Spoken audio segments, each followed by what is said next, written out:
আজ জামাই ষষ্ঠীর দিনে লেক মার্কেটের দিকে একটু বাজার করতে গিয়েছিলাম। আসার পথে ছেলের সাথে ডিনারটা সেরে নিলাম আমাদের সেই পুরনো তন্দুরি হাউসে। অ্যাম্বিয়েন্সটা এখনও সেই আগের মতোই। আর আমার ছেলের স্কুল ওই তন্দুর হাউসের কাছেই ছিল,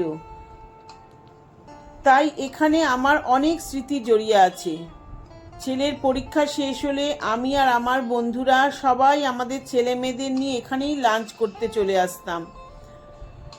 আমার প্রিয় এখানকার স্পেশাল চিকেন সিজলার, সেটাও সে আগের মতোই অসাধারণ। এইভাবেই আজকের জামাই ষষ্ঠীর দিনটা আমার চমৎকারভাবে কেটে গেল। দেখা হবে আবার পরের ভিডিওতে। বন্ধুরা, তোমরা জামাই ষষ্ঠী আজকে কেমন করে এনজয় করলে কমেন্ট করে জানিও।